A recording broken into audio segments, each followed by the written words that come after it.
हाय दोस्तों, आप सभी को हमारे यूट्यूब चैनल ऋषि स्टडी पॉइंट में बहुत बहुत स्वागत है। आज हम लोग क्लास 9 के 2 मार्च को होने वाले सामाजिक विज्ञान के कुछ महत्वपूर्ण सवालों को देखेंगे। आज के हमारे इस वीडियो में जितने भी क्वेश्चन हैं आप लोगों के होने वाले एग्जाम के दृष्टिकोण से बहुत ही महत्वपूर्ण होने वाला है। इसलिए आज के हमारे इस वीडियो को आप लोग शुरू से अंत तक देखें और हाँ, अच्छा लगे तो अपने दोस्तों को भी ज़्यादा से ज़्यादा शेयर करें। तो चलिए दोस्तों, अब देर न करके एक एक करके उन सभी क्वेश्चनों को देखते हैं।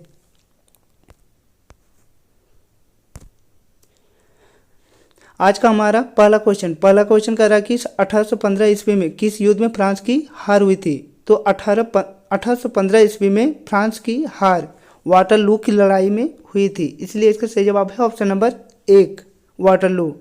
हमारा अगला क्वेश्चन कह रहा है कि क्रांति से पहले फ्रांसीसी समाज कितने वर्गों में विभक्त थी। तो क्रांति से पहले फ्रांसीसी समाज 3 वर्गों में विभक्त थी। इसलिए इसका सही जवाब है ऑप्शन नंबर 2, 3। हमारा अगला क्वेश्चन नंबर 3 कह रहा है कि चर्च के विशेष कार्यों को करने वाले व्यक्तियों के समूह को क्या कहा जाता है। तो चर्च के विशेष कार्यों को करने वाले व्यक्तियों के समूह को हम लोग पादरी वर्ग कहते थे। इसलिए इसका सही जवाब है ऑप्शन नंबर 3, पादरी वर्ग।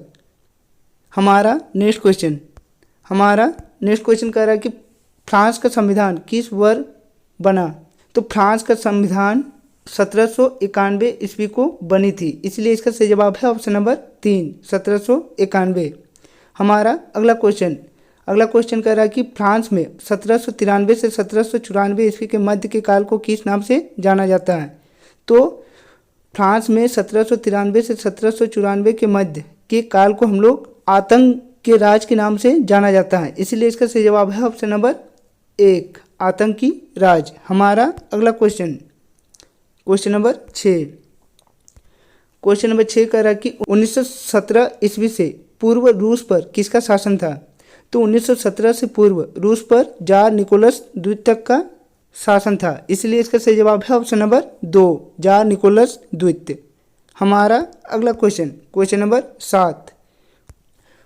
7 कह रहा है कि रूसी संसद का क्या नाम था। तो रूसी संसद को हम लोग ड्यूमा के नाम से जानते थे। इसलिए इसका सही जवाब है ऑप्शन नंबर 4, ड्यूमा। नेक्स्ट क्वेश्चन कह रहा है कि बोल्शेविक पार्टी का नेता कौन था।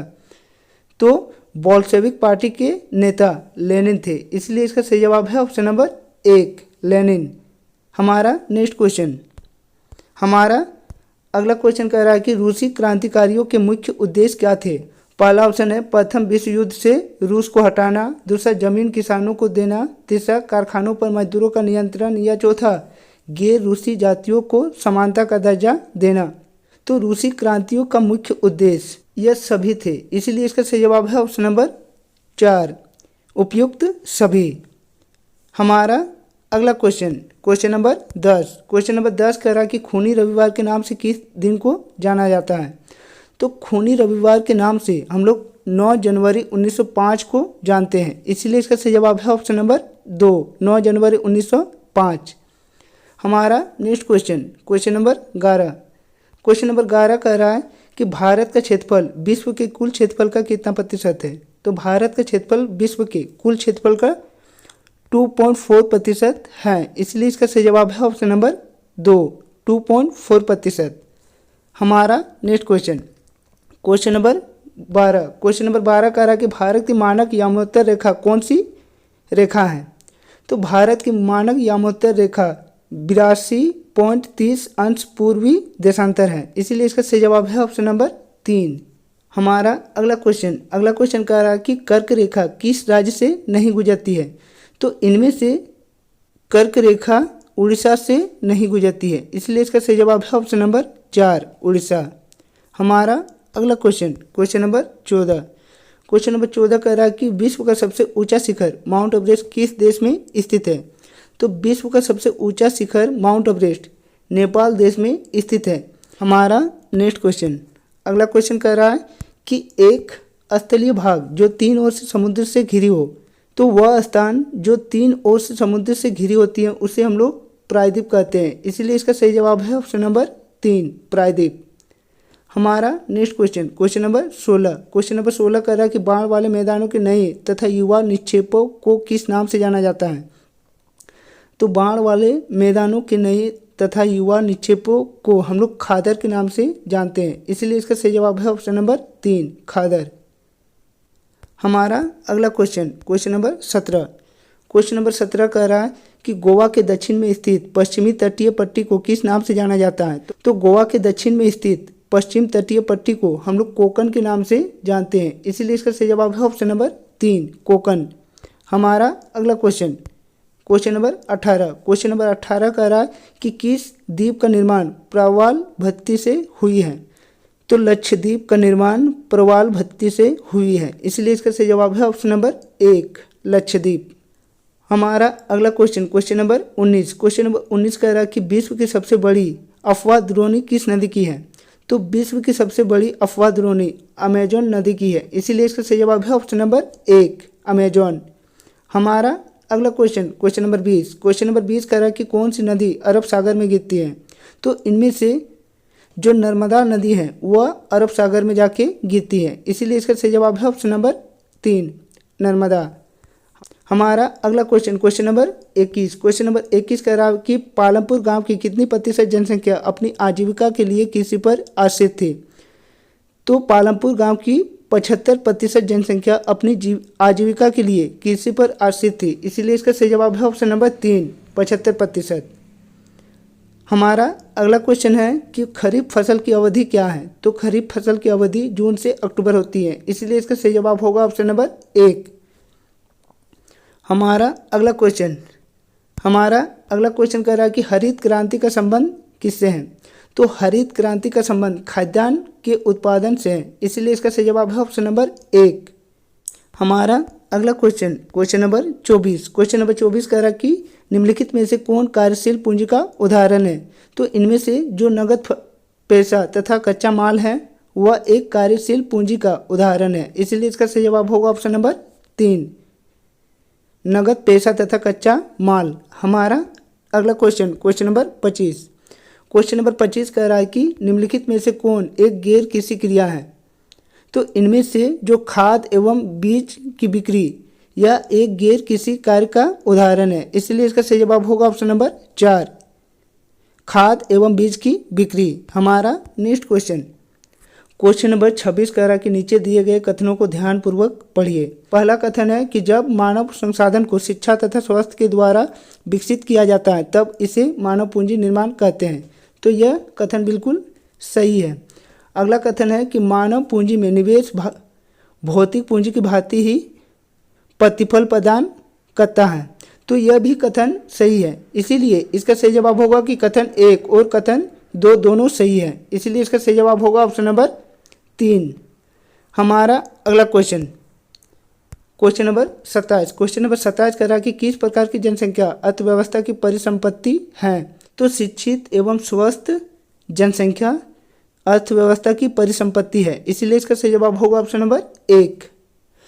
हमारा अगला क्वेश्चन नंबर 28। क्वेश्चन नंबर 28 कह रहा कि नीचे दिए गए कथनों में से कौन सा कथन बेरोजगारी को सही तरीके से परिभाषित करती है। तो दिए गए कथनों में से जो दूसरा नंबर का कथन है कि जब प्रचलित मजदूरी की दर पर काम करने के इच्छुक व्यक्ति को रोजगार नहीं मिलती है, यह कथन बेरोजगारी को सही तरीके से परिभाषित करती है, इसलिए इसका सही जवाब होगा ऑप्शन नंबर 2 जब प्रचलित मजदूरी की दर पर काम करने के इच्छुक व्यक्ति को रोजगार नहीं मिलती है। हमारा अगला क्वेश्चन नंबर 29। क्वेश्चन नंबर 29 कह रहा कि प्राथमिक शिक्षा में नामांकन के लिए कौन से कार्यक्रम चलाए गए हैं। तो प्राथमिक शिक्षा में नामांकन के लिए सेतु पाठ्यक्रम और स्कूल लोटो शिविर यह दोनों चलाई गई है, इसलिए इसका सही जवाब होगा ऑप्शन नंबर 3 क और ख दोनों। हमारा अगला क्वेश्चन नंबर 30। क्वेश्चन नंबर 30 कह रहा कि मौसमी बेरोजगारी से क्या तात्पर्य है। तो मौसमी बेरोजगारी उस स्थिति को कहते हैं कि जब किसी खास फसली मौसम में ही रोजगार मिलता है। तो इस सवाल का सही जवाब होगा ऑप्शन नंबर 2। हमारा अगला क्वेश्चन नंबर 31। क्वेश्चन नंबर 31 कह रहा है कि लोकतंत्र का शाब्दिक अर्थ क्या होता है। तो लोकतंत्र का शाब्दिक अर्थ लोगों का शासन होता है, इसलिए इसका सही जवाब होगा ऑप्शन नंबर 3 लोगों का शासन। हमारा अगला क्वेश्चन नंबर 32। क्वेश्चन नंबर 32 कह रहा है कि इनमें से कौन लोकतंत्र की विशेषता नहीं है। पहला है कि स्वतंत्र एवं निष्पक्ष चुनावी मुकाबला, तो यह कथन लोकतंत्र की विशेषता है। दूसरा कि एक ही राजनीतिक दल का शासन, तो यह लोकतंत्र की विशेषता नहीं है, इसलिए इसका सही जवाब होगा ऑप्शन नंबर 2।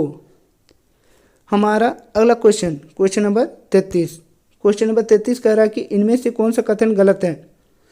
पहला कथन है कि लोकतंत्र शासन का एक ऐसा रूप है जिसमें शासकों का चुनाव लोग करते हैं, तो यह कथन बिल्कुल सही है। दूसरा है कि लोकतंत्र में अंतिम निर्णय लेने की शक्ति लोगों द्वारा चुने हुए प्रतिनिधियों के पास ही होनी चाहिए, यह भी कथन सही है। तीसरा है कि लोकतंत्र शासन का एक रूप है जिसमें वंशानुगत शासन द्वारा शासन चलाया जाता है, तो यह कथन बिल्कुल गलत है, इसलिए इसका सही जवाब होगा ऑप्शन नंबर 3। हमारा अगला क्वेश्चन नंबर 34। क्वेश्चन नंबर 34 कह रहा है कि इनमें से कौन सा तर्क लोकतंत्र के पक्ष में अच्छा नहीं है।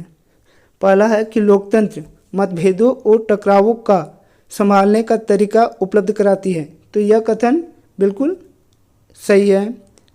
अगला है कि लोकतांत्रिक शासन पद्धति दूसरों से बेहतर है क्योंकि यह शासन का अधिक जवाबदेही वाला स्वरूप है, यह भी कथन बिल्कुल सही है। तीसरा है कि लोकतंत्र बेहतर निर्णय लेने की संभावना बढ़ाती है, तो यह भी कथन सही है। अगला है कि लोकतंत्र नागरिकों का सम्मान नहीं बढ़ाती है, तो यह कथन बिल्कुल गलत है, इसलिए इसका सही जवाब होगा ऑप्शन नंबर 4। हमारा अगला क्वेश्चन नंबर 35। क्वेश्चन नंबर 35 कह रहा है कि पाकिस्तान में जनरल परवेज मुशर्रफ ने कब सैनिक तख्तापलट की अगुवाई की थी। तो पाकिस्तान में जनरल परवेज मुशर्रफ ने 1999 ईस्वी को सैनिक तख्तापलट की अगुवाई की थी, इसीलिए इसका सही जवाब होगा ऑप्शन नंबर 4। अगला है कि दक्षिण अफ्रीका कब स्वतंत्र हुआ। तो दक्षिण अफ्रीका 1994 ईस्वी को स्वतंत्र हुआ था, इसलिए इसका सही जवाब होगा ऑप्शन नंबर 4, 1994। हमारा अगला क्वेश्चन नंबर 37। क्वेश्चन नंबर 37 कह रहा है कि रंगभेद की नीति इनमें से किस देश में प्रचलित थी। तो रंगभेद की नीति दक्षिण अफ्रीका में प्रचलित थी, इसलिए इसका सही जवाब होगा ऑप्शन नंबर 2, दक्षिण अफ्रीका। हमारा हमारा अगला क्वेश्चन कह रहा है कि भारतीय संविधान सभा में सदस्यों की संख्या कितनी थी। तो भारतीय संविधान सभा में सदस्यों की संख्या 299 थी, इसीलिए इसका सही जवाब होगा ऑप्शन नंबर 3, 299। हमारा अगला क्वेश्चन नंबर 39। क्वेश्चन नंबर 39 कह रहा है कि लोकतांत्रिक संविधान में इनमें से कौन सा प्रावधान नहीं रहता है। पहला शासन प्रमुख का अधिकार, दूसरा शासन प्रमुख का नाम, तीसरा विधायिका के अधिकार या चौथा देश का नाम। तो लोकतांत्रिक संविधान में शासन प्रमुख का नाम का प्रावधान नहीं है, इसलिए इसका सही जवाब है ऑप्शन नंबर 2, शासन प्रमुख का नाम। हमारा अगला क्वेश्चन और हमारे इस सेट का आखिरी क्वेश्चन। अगला क्वेश्चन कह रहा है कि भारतीय संविधान सभा ने किस दिन अपना काम पूरा कर लिया। तो भारतीय संविधान सभा ने अपना काम 26 नवंबर 1949 को पूरा की थी, इसीलिए इसका सही जवाब है ऑप्शन नंबर 3। तो दोस्तों, यदि आप लोगों को आज का हमारा ये वीडियो अच्छा लगा हो तो हमारे इस वीडियो को आप लोग अपने दोस्तों के साथ ज़्यादा से ज़्यादा शेयर करें और इसी तरह के अच्छे वीडियो सबसे पहले देखने के लिए आप लोग हमारे इस चैनल को सब्सक्राइब कर ले और बेल आइकन को दबा ले। तो चलिए दोस्तों, और एक नए वीडियो के साथ फिर मिलते हैं, तब तक के लिए बाय।